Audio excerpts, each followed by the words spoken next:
Who could imagine this successful man in front of his wife, gentle and virtuous, was secretly a cold-blooded killer this time? His target was the boss of a tech company. To infiltrate the target location, he first killed the company's janitor. Then he used advanced disguise techniques to impersonate the janitor's appearance. Before leaving, he didn't forget to take the janitor's work ID badge. After preparing everything, he boldly walked to the office building's entrance. The security guard greeted him, and he pretended to faint due to a cough. He then easily passed through the facial recognition system. Pushing a cleaning cart, he entered the top floor office. After confirming the target's identity, he calmly entered a utility room. Just as he was about to act, a woman suddenly walked in. He hesitated not for a moment, and the front desk security guard, hearing the noise, came to investigate. At this point, he dropped his disguise and fired a shot without hesitation. After eliminating the guard, he immediately raised his gun and gave chase. He stationed himself at the stairwell corner, and with one precise shot hit the target's leg. Watching the target tumble down the stairs, he calmly followed with another shot. The target lay limp on the ground, and barring surprises, would surely die.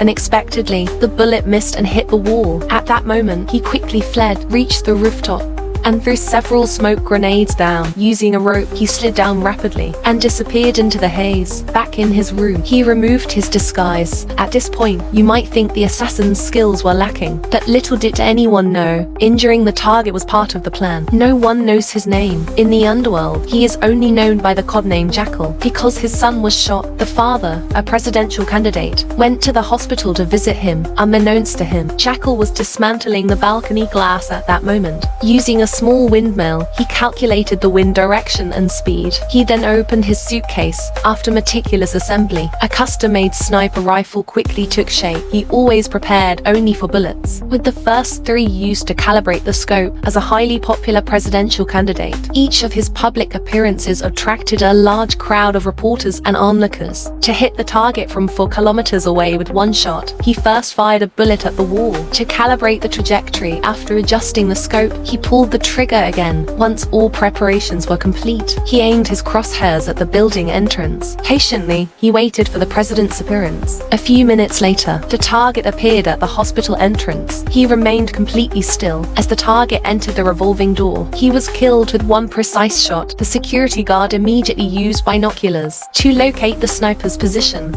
At that moment, Jackal systematically dismantled the rifle and placed a timed bomb under the bed. Calmly, he carried his suitcase downstairs. At the building's exit, he brushed past police cars. He quickly reached the underground parking lot, changed into a different car, and drove away casually. At that moment, heavily armed police officers reached the room. The timed bomb exploded precisely at that moment. Shortly after, the car in the parking lot also exploded. Despite the case's severity, the police sealed off the roads for inspection. But Jackal's superb disguise deceived everyone. What appeared to be a flawless plan was uncovered by an agent named Bianca. While reviewing the report, Bianca noticed the shooting distance exceeded 3,800 meters. As a firearms expert, he knew this was practically impossible. The maximum effective range of existing sniper rifles is only 3,540 meters. Moreover, no weapons were found at the scene, indicating that the killer must have taken the rifle with him. Yet surveillance footage showed killer left with only a suitcase. Given that the length of the case was under 60 centimeters and the shortest rifle barrel of its kind is at least 73 centimeters, let alone a highly powerful customized sniper rifle, it was evident the rifle employed a sectional assembly design. Bianca knew a man named Norman had been working on such weapons. He happened to have an informant who could track Norman. Bianca was fully authorized to handle the case. On the other side, Jackal had already arrived in France. He casually found a small internet cafe by the roadside and sent a message to request the remaining payment. The employee replied that the money would be transferred within 24 hours. However, at that moment, a new message popped up. The other party mentioned having a major job with a total reward of $10 million. However, the target for assassination couldn't be disclosed online. It could only be discussed in person. This condition put Jackal in a difficult position. After seeing the other party pay $1 million as a meeting fee upfront to arrange a meeting location, The next day, Jackal arrived at the agreed place ahead of time. After confirming that the woman was alone, he revealed himself. A true assassin would never let a living person see his face. When he heard the assassination target, he immediately raised the price tenfold. The woman was clearly startled by the $100 million price tag and said she needed to consult her superiors. When she turned around, Jackal had already vanished. Meanwhile, Bianca also tracked down his informant, but when Bianca mentioned looking for Norman, the informant visibly hesitated and refused to cooperate. Eager to make a breakthrough, Bianca decided to apply some pressure. After all, everyone has a weakness. In the informant's case, she was his daughter. At that moment, the girl was in a protest crowd. After confirming her identity, the police intervened. Once the girl was brought to the station, Bianca could fabricate charges against her. "We got 4 witnesses saying you threw a bottle at the police officer." The girl was completely dumbfounded. All she had done was sit on the ground and shout slogans. "Where did the bottle come from?" Taking advantage of the situation, the officer said, "You can only make one call to your mother." Bianca thought this would compel the informant to give in, but he underestimated the rebellious nature of the girl. Hours later, the girl suddenly collapsed. By the time Bianca arrived, the girl's heart had stopped. Although resuscitated in time, she never regained consciousness. What was meant to intimidate the informant had backfired, making the situation even more difficult to resolve.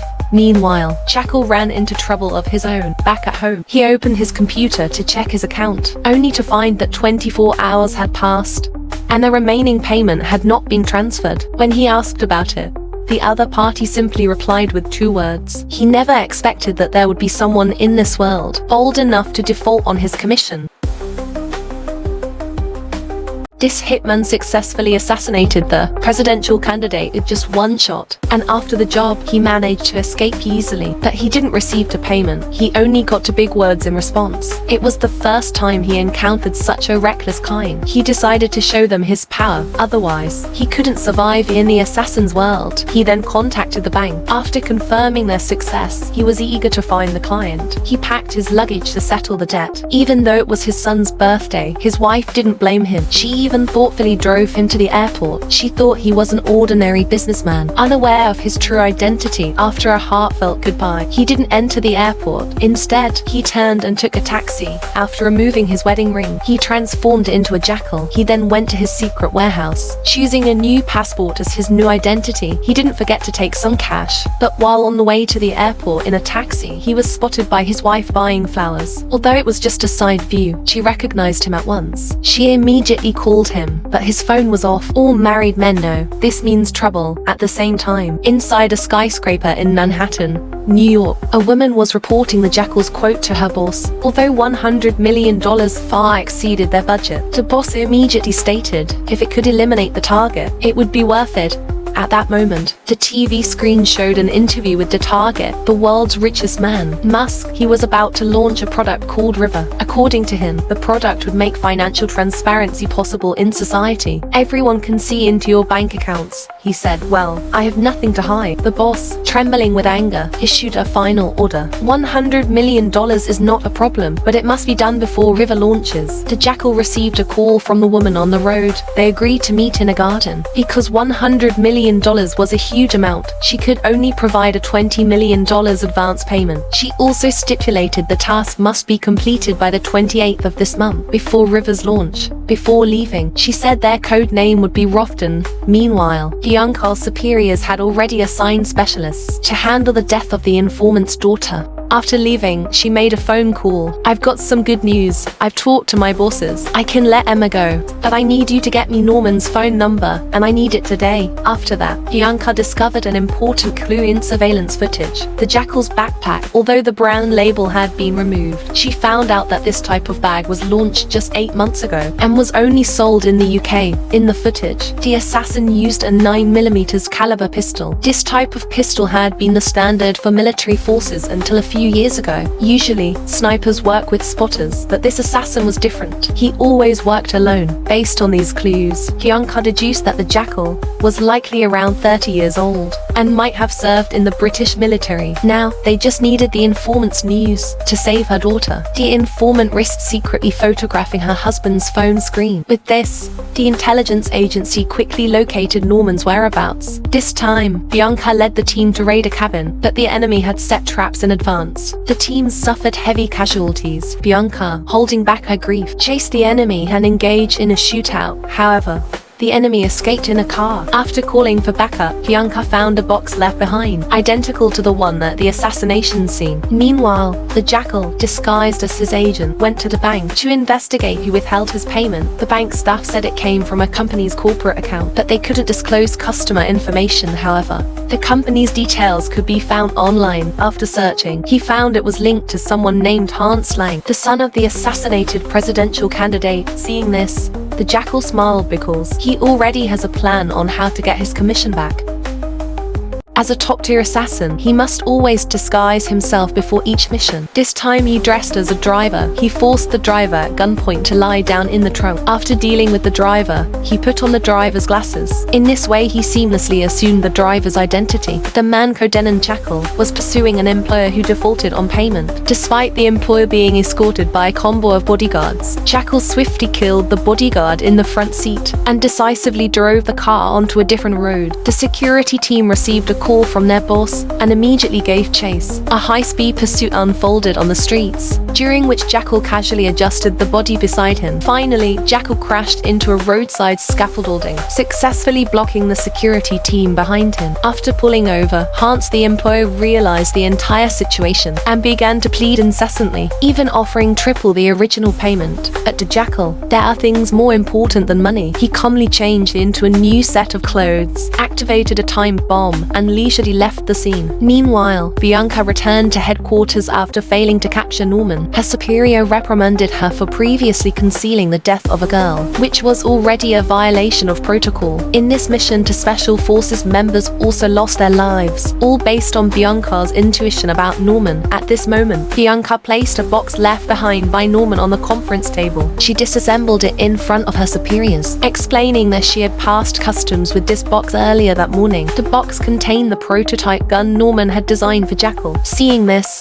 the superior immediately changed his stance and allowed Bianca to continue the investigation. However, another department launched an investigation into Bianca, as two comrades had died during the mission, leaving only her alive. Though she earned a significant income, her family situation was less than ideal. Thus, the possibility of her being bribed could not be ruled out. Her superior met with Bianca privately, suspecting that someone leaked information about the mission. Otherwise, Norman would not have been able to set up the bomb trap in advance.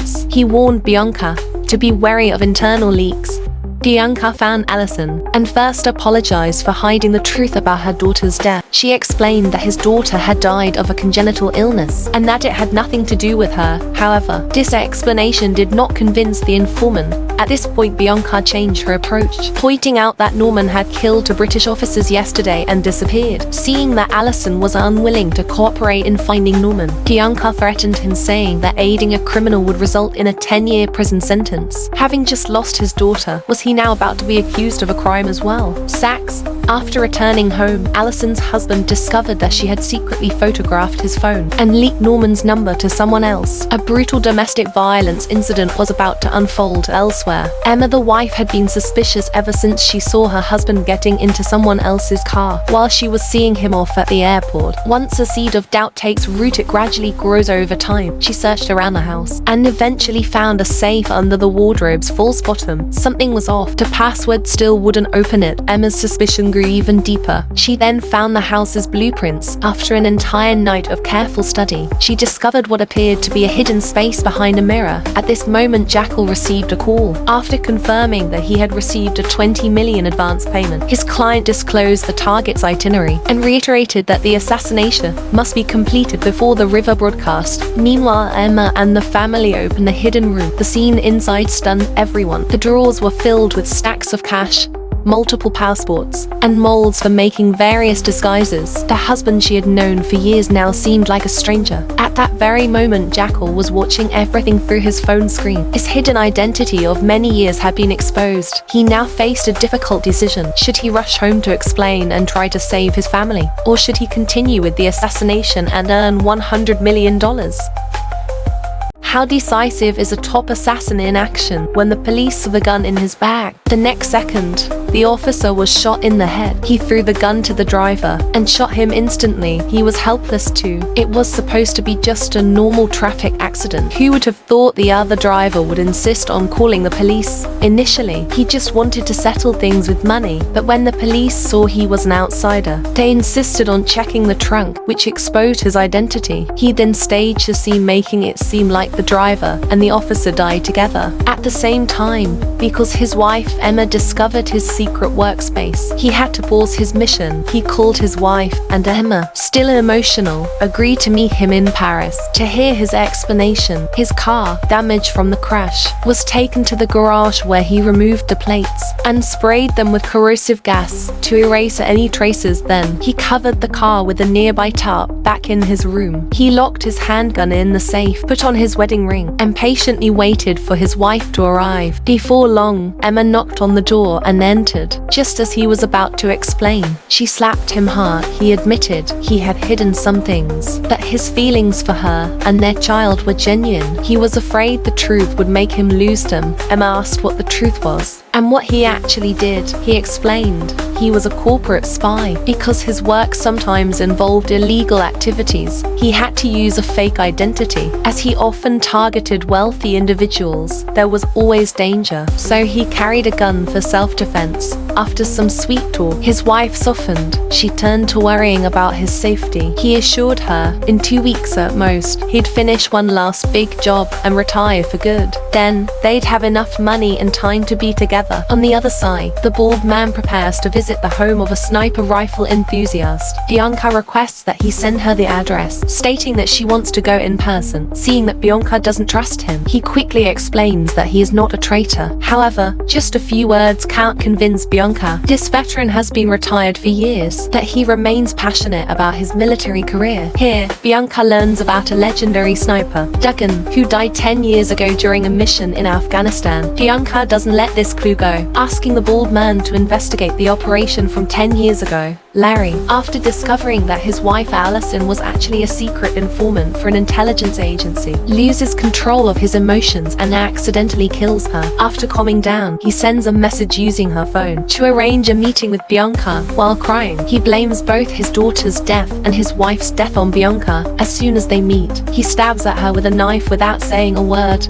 After a fight, Bianca escapes along the riverside, using the crowd for cover and calls for backup. She lures him under a bridge, and the police arrive to trap him at the riverside. Surrounded from both sides, Larry, with no way out, jumps onto a nearby boat to escape. When Bianca finds his hiding spot, she discovers that her current partner, Allison, is already dead. But upon returning home, she finds that Larry has kidnapped her daughter, wanting her to experience the pain of losing a loved one. Unexpectedly, Bianca directly shoots him, hitting him in the thigh. After capturing Larry, she believes they will soon find Norman's hiding place. Meanwhile, the world's richest man, Mus, is vacationing at his island villa. His subordinates inform him that someone has hired assassins to kill him and hope he cancels the upcoming conference in Estonia in a few days. Musk won't bow to this threat, stating that even at the risk of his life, he will personally host the event on the other side of the river. The Jackal has already arrived in Estonia. A few days later, there will be a conference here, and he scouts the area to find the perfect vantage point for an assassination. Subsequently, he climbs to the top of the venue, finding a spot directly overlooking the center of the stage. Just as he's taking pictures with his phone, the surface beneath him suddenly shifts. As he is about to fall, he grabs onto a cable, but his phone accidentally falls. After the concert ends, with the help of staff, he retrieves the lost phone from the center of the venue. Before leaving, he saves the staff member's contact number. As a top assassin, while passing by a riverside, he noticed a woman wearing orthopedic boots. He had a sudden idea, a way to smuggle weapons past security checks. These bulky boots would be the perfect disguise for hiding firearms. Back at the hotel, he immediately messaged Norman, a custom gunsmith. Norman quickly replied with a phone number. When the call connected, he straight to the point. He said needed a sniper rifle with a 75-meter range, capable of passing through the strictest security checks.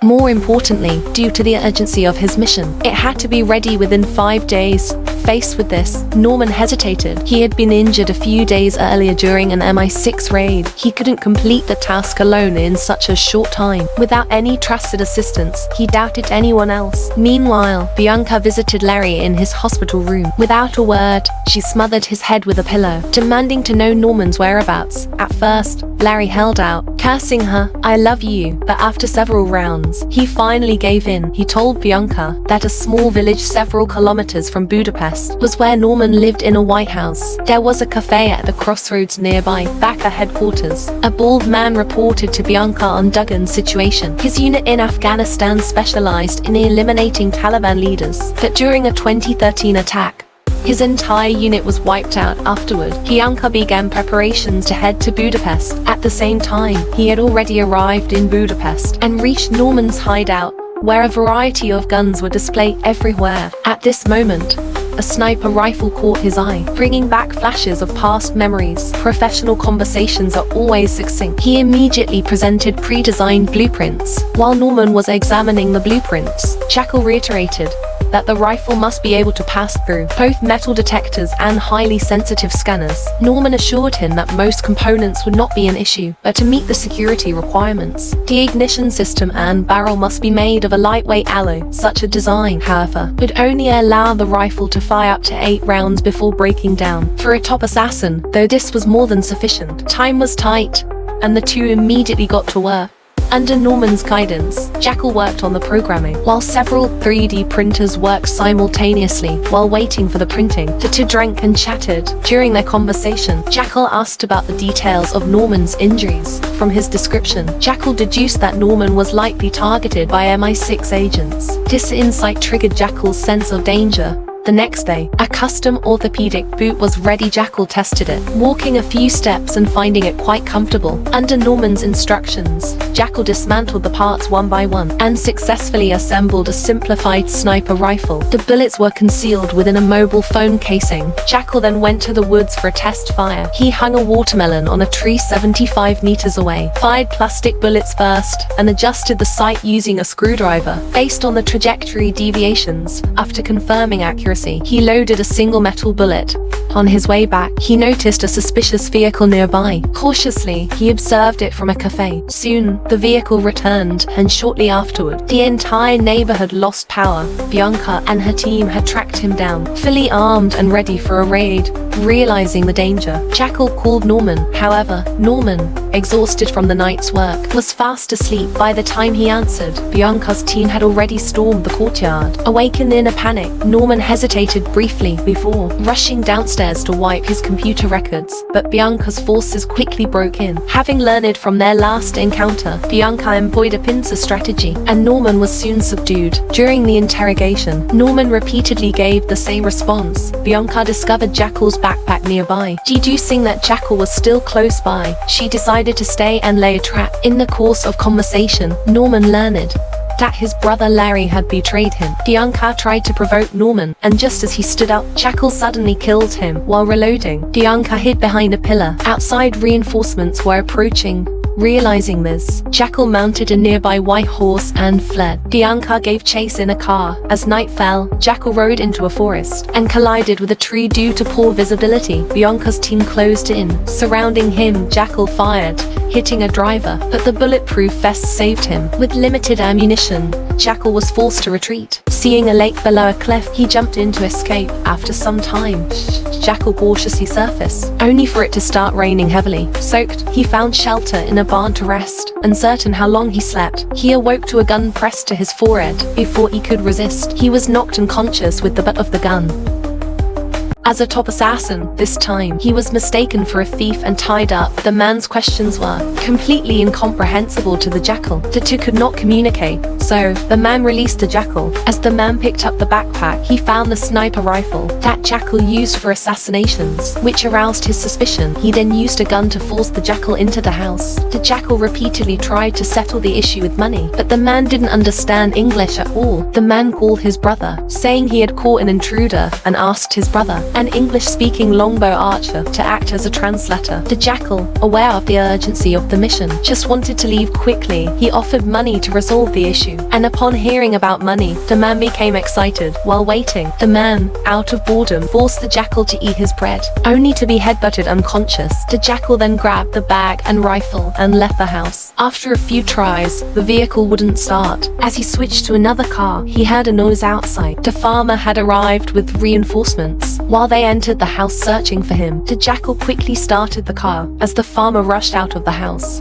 the jackal ducked, afraid to raise his head. Unable to see clearly, he crashed into a metal barrel. The man called his men for cover and himself approached the car door with a gun. At this moment, the jackal, now under the car, shot him in the foot, then went up and finished him off with a bullet. When another young man tried to resist, he gave up when faced with the muzzle of the gun. The jackal hesitated and chose not to kill him, instead making him drive him away. Meanwhile, Bianca, during search of Norman's residence, discovered that the computer data had been completely erased. As a result, it was unclear what kind of weapon he had prepared for the jackal. The local police were left to determine whether the data could be recovered. At the same time, the richest man's board of directors was under immense pressure. The shareholders urged him to postpone the release of River, but he resisted the pressure and announced that the plan would proceed as scheduled. He then told his partners that, if anything happened to him, they must ensure the River Code was made public as planned. To this end, his team prepared special bulletproof glass for the press conference. He firmly believed that releasing the River Code would bring global financial transparency, ushering in a brighter future for humanity. Watching the birds flying freely outside the window, he longed to complete his mission and end his life of servitude. But reason reminded him that he was falling deeper into a desperate situation. He borrowed the young man's phone to call his wife, Emma. He told her he was in serious trouble and might not make it back. He just wanted to hear her voice one last time. Apologizing tearfully, he said, "I'm so sorry." Emma replied, "You may be sorry, but tell me where you are. I need to help you." Jackal don't want to implicate his wife, refused to let his wife know where he is. His wife begged him to let her help him. After thinking for a moment, he told her to bring his disguise kit to Budapest. After the call ended, the young man helped him evade police checkpoints and brought him to downtown Budapest. Although the jackal had never left witnesses alive, he hesitated this time. Looking at the young man's family photo on his phone, a picture of warmth and happiness, he recalled the time he was forced to kill civilians in Afghanistan due to military orders. In the end, he broke his assassin's rules, threatening the young man's family to ensure he would not reveal the jackal's identity. By the time the young man regained his composure, the assassin had vanished. He headed to an internet cafe, where he contacted his American employer. His employer asked if he needed help. Due to the trouble caused by the Norman incident, he refused and assured her he would complete the mission on time. Meanwhile, intelligence agencies had traced some information about the jackal and devised a counter-operation called Operation Cup. The leader ordered Bianca to return to London immediately to oversee the operation. Soon after, Emma arrived at the hotel with the tools, although she called him a bastard as soon as she entered. Seeing the guilt in her husband's eyes, she stepped forward to embrace him. After enduring countless setbacks, he finally felt a bit of warmth. Emma, curious about her husband's situation, insisted on staying to see how he disguised himself. As she watched him transform, Emma couldn't help but ask, "Is this worth it?" Later, they appeared at the airport, where the jackal had disguised himself as an elderly man in a wheelchair. His custom weapon was hidden in an orthopedic boot. With the assistance of staff, he passed through security with ease. He was heading to Tallinn to continue his mission, while Emma returned to their home in Spain. In the corridor, the couple exchanged reluctant goodbyes. Elsewhere, Bianca also arrived at the airport, preparing to fly back to London. At this moment, the intelligence agency received news that the world's wealthiest man was holding a press conference in Tallinn in a few days. The jackal was highly likely to have been hired for another assassination attempt. Thus, the leader ordered Bianca to change her flight and head to Tallinn instead. While waiting for her flight flight to depart, the Jackal was shocked to discover that Bianca was seated just a row in front of him. Upon arriving in Tallinn, they each got into separate cars. When the Jackal arrived at his hotel, he felt the situation was becoming increasingly dire. Just as he removed his disguise, there was a knock at the door. It was the police. After a moment of hesitation, he opened the door. The Jackal remained composed, claiming he was just a tourist. After a search, the police found nothing suspicious. However, a female officer insisted on taking his phone number to verify. When his phone rang moments later, the officer's suspicions were dispelled, and they left, now extremely paranoid. The Jackal thought for a while and called the young man who had previously helped him find his phone. They arranged to meet at a bar over drinks. They had a long conversation, growing closer before long. The young man brought the Jackal to his home. As they sat on the couch, facing each other, the Jackal faced a dilemma. Should he kill the young man to use his identity for disguise, or exploit their relationship to gain his help? The answer will be revealed in the next episode. The 7th episode of The Jackal is finally here. To accomplish an extremely challenging assassination mission, he arrived early at the designated location. He assembled a custom-made sniper rifle and waited quietly for his target to appear. While waiting, he recalled the first time he met his wife and their first date together. Amid these beautiful and sweet memories, he gradually fell asleep. The timeline shifts to a few days earlier. When the Jackal arrived in Tallinn, he encountered a police room inspection. Immediately after checking into his hotel feeling uneasy, he was forced to curry favor with a security checkpoint worker he had befriended earlier to ensure the assassination mission could proceed smoothly. The next day, the worker escorted him to the venue. Elsewhere, the Intelligence Bureau used their information to generate a simulation of the Jackal's portrait. Although it wasn't very accurate, it was recognized by the police from the room inspection. With the help of local law enforcement, the Intelligence Bureau refined the simulated portrait. Sensing danger, the Jackal approached his employer to request the elimination of Bianca to remove obstacles for the assassination. It must be said, the Americans act swiftly. Bianca was ambushed just as she stepped out the door. Fortunately, quick reactions saved her from harm. The assassin was neutralized. Meanwhile, the mastermind in the US, learning about this setback, lost confidence in the Jackal's ability to complete the mission. As a precaution, he ordered another assassin to be arranged. By then, the Jackal had changed his disguise and arrived at the venue 2 days early. Special fractured boots easily passed the security check. He bought water and chocolate from a stall, and after the concert began, he snuck through the back door of the venue using a pre-prepared key. He entered the staff passage and pried open the floor. Crawling through a narrow channel, he reached his pre-arranged hiding spot. From the fractured boots, he extracted parts and carefully assembled them into a sniper rifle. For the next 2 days, he simply waited patiently, eating chocolate when hungry, drinking water when thirsty. During this period, images from the past surfaced in his mind, the brutal killings and bloody scenes on the battlefield of Afghanistan that had left him weary of everything. But then the memory of meeting his wife rekindled his hope for life. The day of the press conference arrived. Security personnel conducted a thorough sweep of the venue, and the latest detection equipment was installed, rumored to even identify the breakfast consumed that morning. Bianca brought items left behind by the Jackal in Budapest, containing his scent, along with sniffer dogs to inspect every corner. But they never imagined that the Jackal was watching them from the ceiling cavity. While Bianca inspected the internal passageways, she failed to realize the Jackal was hiding beneath her feet. As the wealthiest man arrived backstage, making final preparations for his speech, the Jackal eagerly made his own final preparations. He stretched his body to relieve muscle stiffness and waited silently for the best moment to strike. As the press conference began, the audience trickled into the venue. When the host stepped onto the stage, the Jackal began his move, quietly crawling out from beneath the floor. He swiftly neutralized a patrolling guard and silently took down the lighting technician. Amid the cheers of the audience, the billionaire calmly walked onto the stage to begin his speech. The Jackal had already set up his sniper rifle, ready to assassinate the target. The custom-made glass walls, posed a significant challenge, forcing him to wait patiently for the right moment. As the speech continued, another assassin suddenly emerged from backstage, gun drawn, and opened fire on the target. The scene immediately descended into chaos. When the Jackal reloaded and prepared to shoot again, the target was already under tight protection. He had missed his chance and was forced to abort the mission. Amid the chaos, he quietly left the scene. However, he was soon pursued by the security worker. Left with no choice, the Jackal neutralized him, now with only one bullet left in his custom sniper rifle. What strategy will he use to complete his mission?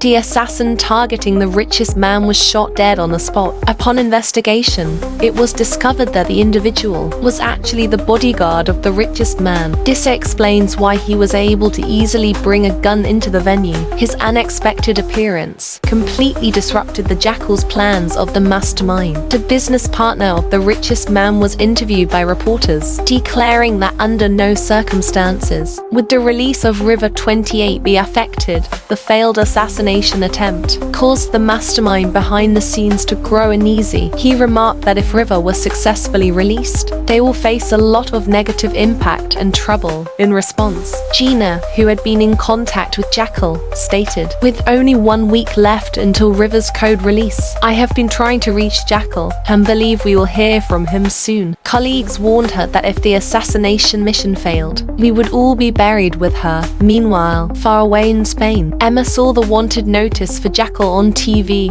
Recalling that the last time they parted, her husband had gone to Tallinn. She immediately called him, demanding to know what was going on. During the conversation, her husband tacitly admitted that he was Jackal. Emma, unable to accept this revelation, was reassured by Jackal, who insisted the police could not track him down and they would not face any danger. Elsewhere, the police discovered Jackal's previous hideout. Urine samples left from a stackout were found and the sniper rifle used in the assassination attempt was retrieved. Bianca, upon seeing Jackal's assassination plan, felt a shiver of fear. The intelligence agency accessed the surveillance footage of the scene, but found no useful information about Jackal. Although many fingerprints and DNA samples were left behind, these biological traces yielded no matches in any database.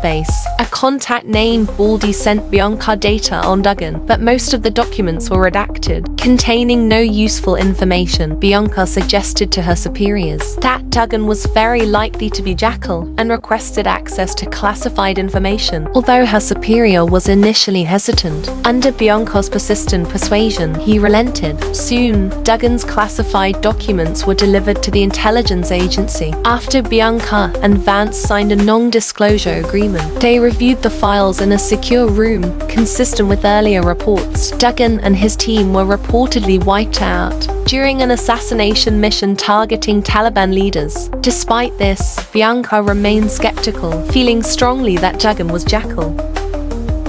Duggan was a top sniper in the British military. In 2013, he was deployed to Afghanistan, primarily tasked with assassinating Taliban leaders. During one mission, to successfully eliminate a target 1,400 meters away, he and his team waited in ambush for 6 hours straight. Even his teammates grew restless. Finally, the target appeared. Duggan decisively pulled the trigger and killed the target. Upon returning to base, he became a source of pride for his team, with everyone cheering for him. Once, during a vacation in Cyprus, someone approached Duggan, offering him £10,000 to assassinate a target. Seeing Duggan unmoved, the person eventually raised the offer to £200,000. From there, Duggan began his career as a hitman. With the cooperation of his teammate, he effortlessly eliminated the target. Such tasks were exceedingly simple for him. The employer, deeply impressed by Duggan's exceptional skills, expressed that money was no issue and hoped to establish a long-term partnership with him. However, both Duggan and his teammate were still serving in the military, and therefore, they could not frequently leave their posts for such missions. After completing the deal, Duggan and his teammate left the transaction site with £200,000. Through years of camaraderie and countless joint battles, Duggan felt an unparalleled sense of belonging to the team and took immense pride in completing missions for his country. However, a subsequent operation caused a profound shift in Duggan's mindset.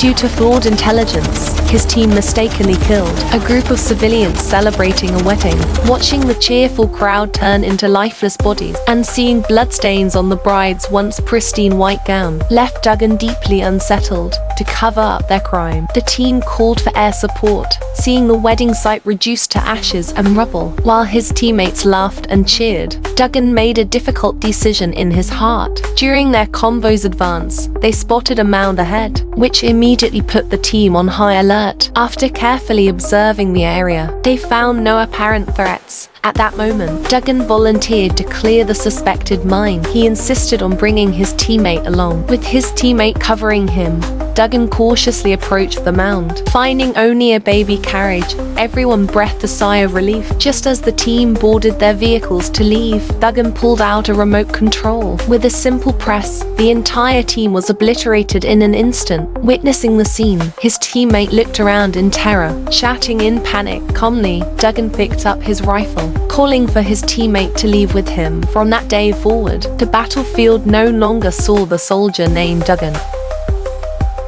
He has a happy family, but he is also a killer. Will he be punished or reformed in the end? How will he escape from being hunted in the end? Remember to subscribe to our channel. We will continue to bring you wonderful stories. See you in the next video.